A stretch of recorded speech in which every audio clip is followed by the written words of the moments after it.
చేతకాని కుక్కలు, పిరికి పందలు చేసిన ఈ దాడి, పాశవికమైనటువంటి దాడి ఎక్కడ జరిగిందో పహల్గామ్‌లో బైసారన్ అని ఒక ప్లేస్ ఉంటది. దాన్ని మినీ స్విట్జర్లాండ్ అని పిలుస్తారు. అక్కడ ప్రకృతి బయర్లు గావన్నీ మొత్తం గ్రీనరీ చాలా బావుంటది. నిజంగా ఒక స్విట్జర్లాండ్‌లో ఉంటది ఆ ప్లేస్. అక్కడికి టూరిస్టులు ఈ మధ్య ఈ సెక్షన్ 370 వచ్చిన తర్వాత దాన్ని సక్సెస్‌ఫుల్‌గా అమలు చేస్తూ వెళ్తున్న క్రమంలో రావడం బాగా పెరిగింది టూరిజం ఈ మధ్య కాలంలో. అండ్ లోకల్‌గా ఉండేటువంటి జనాలు గూడా వాళ్ళు గూడా ముస్లిమ్సే. చక్కగా బ్రహ్మాండంగా ఉంటారు. అక్కడికొచ్చిన టూరిస్టులు హిందూస్ అయినా, క్రిస్టియన్స్ అయినా, ముస్లిమ్స్ అయినా వాళ్ళతో లోకల్‌గా ఉండేటువంటి వాళ్ళందరూ కూడా 95% ముస్లిమ్సే ఉంటారు. వాళ్ళు చక్కగా ఉంటారు. ఎందుకంటే వాళ్ళ వ్యాపారాలు నడుస్తాయి. వాళ్ళకి ఈ టెర్రరిస్టులు లాంటి ఒక మూర్ఖపు మెంటాలిటీ లేవు. బంగారంలాగా బ్రహ్మాండంగా ఉంటారు వాళ్ళందరూ గూడా వచ్చిన టూరిస్టులతో. నాకు తెలిసిన వాళ్ళు దాదాపు 10 బ్యాచ్‌ల వరకెళ్లారు ఈ మధ్య కాలంలో. దాదాపు 50-80 మంది వెళ్లారు.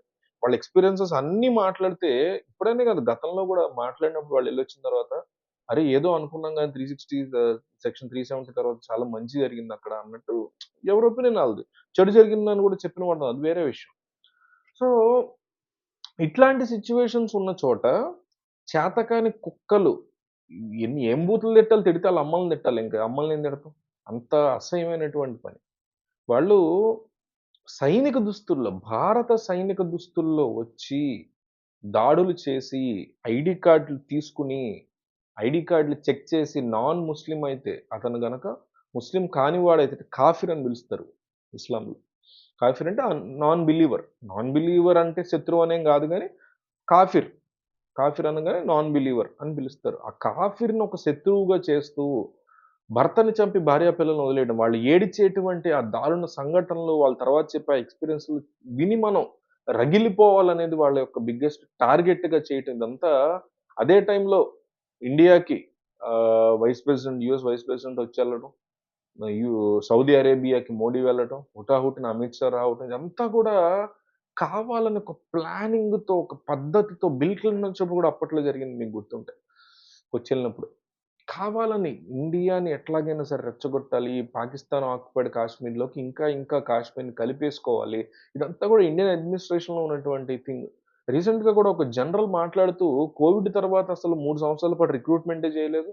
1,80,000 మంది ఈ సోల్జర్స్ అందరిని కూడా తగ్గించేశారు ఆర్మీలోంచి. మరి 2, 3 సెక్టార్‌లు కలిపి ఒకే గుంపు చూసుకోవాలి. బెటాలియన్స్ 2, 3 సెక్టార్స్ కలిపి ఒకే బెటాలియన్ చూసుకుంటున్నప్పుడు మ్యాన్ పవర్ తగ్గిపోతది. ఇంత దారుణమైనటువంటి సిట్యుయేషన్స్ ఉన్న చోట మ్యాన్ పవర్‌ని కూడా ఇండియన్ గవర్నమెంట్ సరిగ్గా పెట్టుకోకపోవడం కూడా ఒక ఫాల్ట్. కానీ ఎన్ని చెప్పుకున్నా సరే వీళ్ళ మెంటాలిటీలు, వీళ్ళ మూర్ఖపు ఆలోచనలనేవి ఎంత దారుణంగా ఎంచుకుని మరి ముస్లిం కాని వాళ్ళని క్రిస్టియన్స్‌ని చంపేశారు, సిక్కుల్ని చంపేశారు, హిందూస్‌ని చంపేశారు.